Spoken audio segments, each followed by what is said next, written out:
Olá pessoal, então nesse vídeo eu vou falar do papel da metafísica na ciência de Isaac Newton. Nessa parte 2 eu vou tratar, já entrar no tema propriamente dito, que é onde entra a metafísica em Newton.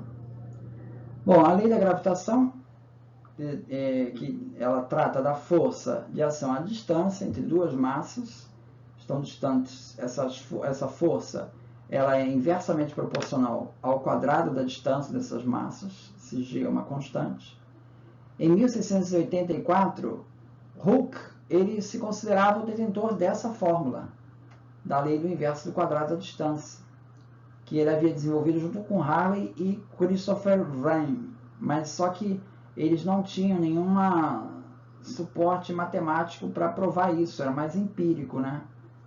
Com base nas experiências. Então Newton ele mostrou como se chegou a essa fórmula e conseguiu mostrar que ele já tinha chegado nessa fórmula 20 anos antes, né? E conseguiu provar matematicamente que, baseado nessa fórmula, você consegue provar que a trajetória de um planeta em torno do Sol forma uma elipse e não um círculo.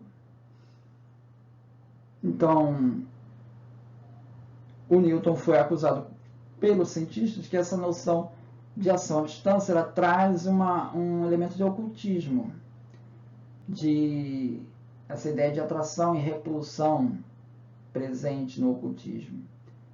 E isso levou ele a desenvolver esse conceito de ação à distância. O Leibniz, ele criticou a teoria gravitacional do Newton. Segundo ele, essa teoria era a ressurreição das qualidades escolásticas e dos poderes quiméricos. Ação à distância. Que ação à distância é essa? Newton Optics, no livro que ele publicou depois do Principia, em 1704, ele responde que não considera os princípios ativos, como da gravidade, como qualidades ocultas, resultantes, por suposto, da forma específica das coisas, mas como leis gerais da natureza, pela qual as próprias coisas são formadas. A sua verdade se nos apresenta através dos fenômenos, mesmo que suas causas ainda não tenham sido descobertas. Tais princípios constituem qualidades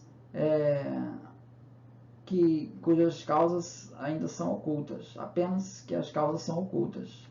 Tá? São qualidades manifestas. Você vê você é capaz de medir os planetas e verificar que a equação é essa mesmo. Mas a causa disso é que é oculta, segundo o Newton. Esse livro aqui do John Henry, sobre a Revolução Científica, ele trata dessa questão também. Então, ele explora que o próprio Leibniz está criticando o Newton, mas a proposta que ele está trazendo é uma ideia de mônadas, tá? Para explicar a gravidade.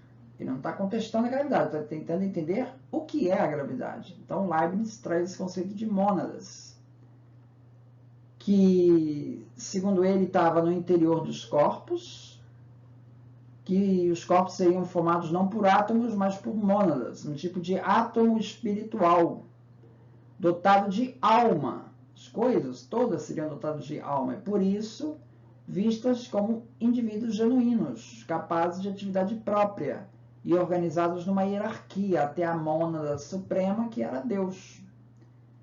Então, segundo Leibniz, ele diz assim: a mônada é uma substância simples que faz parte dos compostos. Simples quer dizer, ela não tem partes.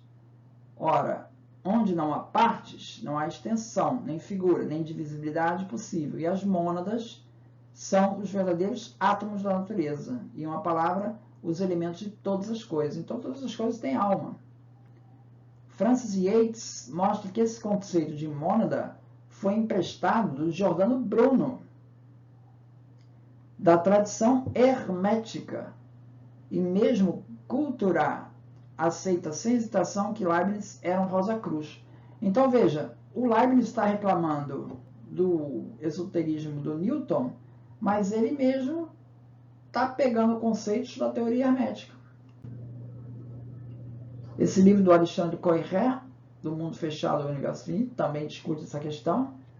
Ele fala que o Newton, na segunda edição do Principia, em 1713, ele acrescentou um comentário, né? Ainda nessa discussão, tentando explicar o que é a gravidade, né? Ele diz assim: mas até aqui não fui capaz de descobrir a causa dessas propriedades da gravidade, a partir dos fenômenos. E não construo nenhuma hipótese. Aí ficou conhecida essa frase dele: hipóteses não fingo, eu não faço hipóteses. Pois tudo que não é deduzido dos fenômenos deve ser chamado de hipótese. E as hipóteses, quer metafísicas ou físicas, quer de qualidades ocultas ou mecânicas, não têm lugar na filosofia experimental. Então ele simplesmente diz que ele não vai responder a pergunta. Em outras palavras, ele não sabe explicar a causa.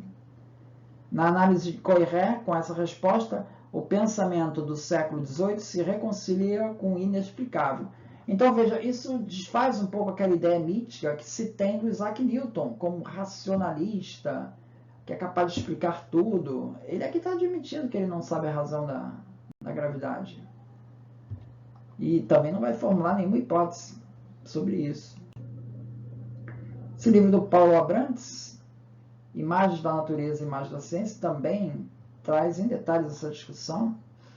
Ele mostra que no início Newton tentava uma explicação mecanicista, aos moldes lá de Descartes, pela qual a força de atração dos dois corpos era transmitida mecanicamente, através de um éter. Aí ele começou a meter um éter aí, que permearia todo o espaço. É como se estivesse a gente numa piscina, esse éter está em todo o espaço. E ele transmitiria essa força da gravidade. Esse éter seria um espírito vegetativo que permite que Deus interferir o tempo todo no mundo, organizando e desorganizando a matéria. Para Newton, a explicação de Descartes, né, a mecânica, né, dos turbilhões lá, ela não precisava da necessidade de Deus. Tinha, portanto, conotações ateísticas, da qual Newton discordava.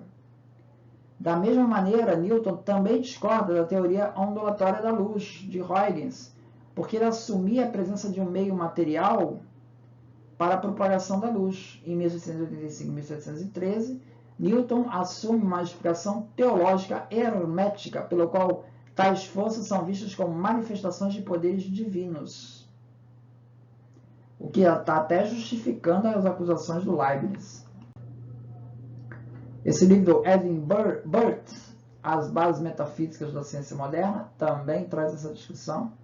Na segunda edição inglesa do Óptica, de 1717, Newton surpreende a todos, propondo uma explicação da gravidade baseada em um éter, tal do éter, porém, não mais estático, como propuseram na primeira fase, mas um éter dinâmico, como mediador entre espírito e matéria, numa abordagem presente nos círculos hermetistas do Renascimento, como Paracelso e Van Helmont, as quais tomou conhecimento pelas leituras de Isaac Barrow, né, o professor dele, lucasiano, lá da universidade, e Moore, e da sabedoria dos estoicos, que acreditavam na presença do pneuma ou da alma do mundo, que permearia todo o universo. Olha o éter aí.